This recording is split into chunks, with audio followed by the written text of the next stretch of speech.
নমস্কার বন্ধুরা, সেপ্টেম্বর মাসের 1 তারিখ থেকে পাল্টে যাচ্ছে অনেকগুলো নিয়ম। প্রতি মাসের মতো এই সেপ্টেম্বর মাসে কিছু না কিছু নিয়মের পরিবর্তন আসবে। রান্নার গ্যাস থেকে শুরু করে ব্যাংকিং সেক্টর এবং লক্ষ্মীর ভাণ্ডার থেকে শুরু করে বার্ধক্য ভাতা, বিধবা ভাতা, প্রতিবন্ধী ভাতা, কৃষক বন্ধু পর্যন্ত পাল্টে যাচ্ছে একাধিক নিয়ম। তো বন্ধুরা, এই সেপ্টেম্বর মাসের 1 তারিখ থেকে কী কী নূতন নিয়ম আসতে চলেছে সমস্তটাই আজকের এই ভিডিওর মাধ্যমে আপনাদেরকে ডিটেলসে জানিয়ে দেব।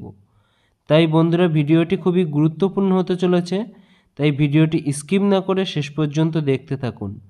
আর ভিডিওটি ভালো লাগলে অবশ্যই লাইক করতে ভুলবেন না। আর এই ভিডিওটি থেকে যদি উপকৃত হয়ে থাকেন তো অবশ্যই আপনার বন্ধুদেরকেও ভিডিওটি শেয়ার করে দেবেন। আর এই চ্যানেলে নূতন হয়ে থাকলে চ্যানেলটিকে সাবস্ক্রাইব করতে ভুলবেন না। আর যারা আগে থেকেই চ্যানেলটিকে সাবস্ক্রাইব করে রেখেছেন তাদেরকে জানাই অসংখ্য ধন্যবাদ।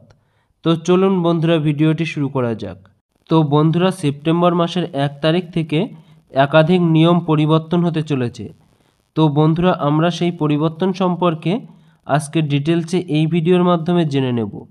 তো বন্ধুরা, আমরা সর্বপ্রথম যে পরিবর্তনটির কথা আলোচনা করব এই সেপ্টেম্বর মাসের 1 তারিখ থেকে সেই পরিবর্তনটি আসতে চলেছে, সেটি হলো রান্নার গ্যাসের মূল্যবৃদ্ধি। তো বন্ধুরা, প্রতি মাসের প্রথমে এই রান্নার গ্যাসের দাম নির্ধারিত করেন কেন্দ্রীয় তেল কোম্পানি। আগস্টের বাণিজ্যিক সিলিন্ডারের দাম বেড়েছে 8.5 টাকা। আবার জুলাইতে বাণিজ্যিক সিলিন্ডারের দাম 30 টাকা কম ছিল। আবার সেপ্টেম্বর থেকে এই বাণিজ্যিক সিলিন্ডারের দাম বৃদ্ধি হতে পারে বলে মনে করা হচ্ছে, তবে সেটি সেপ্টেম্বরের 1 তারিখের পরেই আপনারা জানতে পারবেন যে এই গ্যাসের দাম আগস্ট মাসের তুলনায় বাড়ছে কি কমছে। এই রান্নার গ্যাসের দামের পাশাপাশি সেপ্টেম্বর মাসে বড় পরিবর্তন হতে পারে বিমান জ্বালানির দাম। এর প্রভাব পড়বে এয়ারলাইন্সের টিকিটের দামের উপরে। এর পরবর্তীতে আরও একটি গুরুত্বপূর্ণ পরিবর্তন আসতে চলেছে, সেটি হলো সেপ্টেম্বর মাসের 1 তারিখ থেকে মোবাইল ফোন, ভুয়ো কল বন্ধ করতে টেলিকম কোম্পানিগুলিকে করার নির্দেশ দিয়েছে ট্রাই, যা সেপ্টেম্বরের 1 তারিখ থেকে বন্ধ করা হবে বলে মনে করা হচ্ছে। টেলিকম সার্ভিসের প্রাইভেট কোম্পানিগুলির মধ্যে জিও, এয়ারটেল, ভোডাফোন ও বিএসএনএলকে ব্লক ভিত্তিক ডিস্ট্রিবিউটার লেজার প্রযুক্তির প্ল্যাটফর্মের টেলিমার্কেটিং কল ও বাণিজ্যিক মেসেজে স্থানান্তরিত করতে বলা হয়েছে, যা 30শে সেপ্টেম্বরের মধ্যে এই কাজ শেষ হবে বলে জানা গিয়েছে। এর পরবর্তী আরও একটি গুরুত্বপূর্ণ আপডেট এই সেপ্টেম্বরের 1 তারিখ থেকে আসতে চলেছে, সেটি হলো ক্রেডিট কার্ডের আপডেট। সেপ্টেম্বরের 1 তারিখ থেকে ক্রেডিট কার্ডের ইউটিলিটি লেনদেন পুরস্কার পয়েন্টের রদবদল করছে এইচডিএফসি ব্যাংক, যাতে গ্রাহকেরা প্রতি মাসে সর্বোচ্চ 2000 পয়েন্ট পাবেন। থার্ড পার্টি অ্যাপ বা শিক্ষাক্ষেত্রে কোনো পেমেন্ট করলে এই প্রাইস পয়েন্ট দেওয়া হবে না। আইডিএফসি ব্যাংকের পেমেন্টের সময়সীমা 18 থেকে কমিয়ে 15 দিন করার কথা ঘোষণা করা হয়েছে এই বেসরকারি আর্থিক প্রতিষ্ঠান। এছাড়াও সেপ্টেম্বর মাসে কেন্দ্রীয় সরকারের কর্মচারীদের 3% ভাতা বৃদ্ধি করার কথা ঘোষণা করা হয়েছে। এই 3% ভাতা বৃদ্ধি করার ফলে তাদের ভাতার পরিমাণ দাঁড়াবে 53%। এর পরবর্তীতে যে আরও একটি গুরুত্বপূর্ণ পরিবর্তন আসতে চলেছে এই সেপ্টেম্বর মাসের 1 তারিখ থেকে, সেটি হলো বিনামূল্যে আধার আপডেট। বিনামূল্যে আধার আপডেট করার জন্য আগামী 14ই সেপ্টেম্বর পর্যন্ত সময় দেওয়া হয়েছিল। মনে করা যাচ্ছে এর পরবর্তীতে আর হয়তো আধার আপডেট করার জন্য সময় বাড়ানো হবে না। তাই যদি আপনিও আধার কার্ড আপডেট করবেন বলে ঠিক করে থাকেন, তাহলে অবশ্যই সেপ্টেম্বর মাসের 14 তারিখের মধ্যে ইউআইডিএআই এর ওয়েবসাইটে গিয়ে আপনার আধার কার্ডটি আপডেট করিয়ে নিন।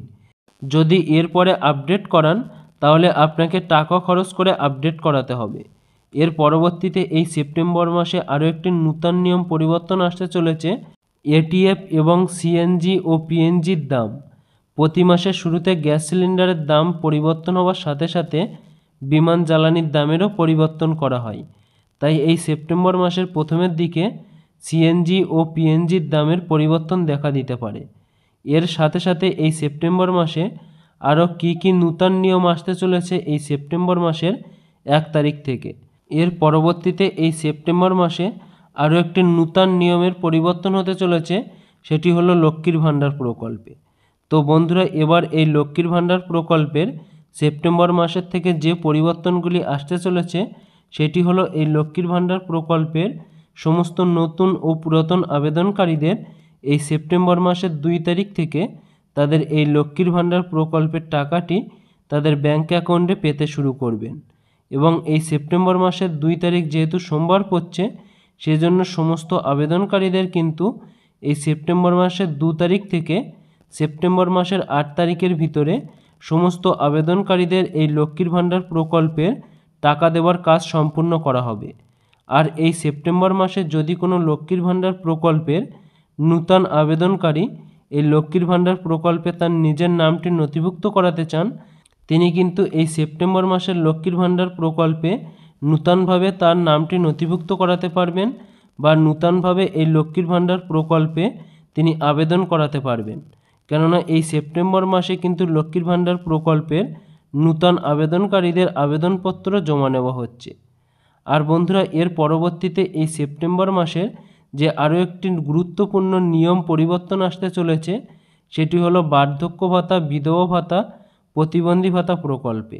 এই সেপ্টেম্বর মাসে বার্ধক্য ভাতা, বিধবা ভাতা প্রকল্পের সমস্ত নতুন ও পুরাতন আবেদনকারীদের এই বার্ধক্য ভাতা ও বিধবা ভাতা প্রকল্পের সেপ্টেম্বর মাসের টাকা কিন্তু 2 তারিখ থেকে তাদের ব্যাঙ্ক অ্যাকাউন্টে দেওয়ার কাজ শুরু হবে। এবং এই বার্ধক্য ভাতা ও বিধবা ভাতা প্রকল্পের সমস্ত আবেদনকারীদের কিন্তু এই সেপ্টেম্বর মাসের টাকাটি সেপ্টেম্বর মাসের 2 তারিখ থেকে শুরু করে সেপ্টেম্বর মাসের 15 তারিখের ভিতরে সমস্ত আবেদনকারীদের ব্যাঙ্ক অ্যাকাউন্টে সরাসরি দেওয়া হবে।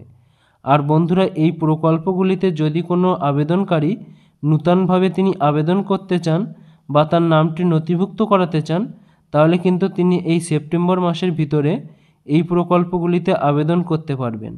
কেননা এই প্রকল্পগুলিতে কিন্তু এই সেপ্টেম্বর মাসে নূতনভাবে আবেদনপত্র জমা নেওয়া শুরু হয়েছে। তাই বন্ধুরা, আপনারা যদি এই প্রকল্পগুলিতে নূতনভাবে আবেদন করাতে চান তাহলে অবশ্যই আপনার পার্শ্ববর্তী যে বিডিও অফিস আছে সেখানে গিয়ে কিন্তু আপনারা এই প্রকল্পগুলিতে আপনাদের নামটি নথিভুক্ত করাতে পারবেন। তো বন্ধুরা, আজকের ভিডিওর আপডেট এটাই ছিল। আর এর পরবর্তীতে যদি এই সেপ্টেম্বর মাসে আরও কোনো নূতন নিয়ম চালু হয় সেটিও কিন্তু আমরা এর পরবর্তীতে আপনাদেরকে এই চ্যানেলের মাধ্যমে জানিয়ে দেব। আর বন্ধুরা, এই সম্পর্কিত কোনো রকম প্রশ্ন থাকলে অবশ্যই আমাদেরকে কমেন্টের মাধ্যমে জানাতে পারেন।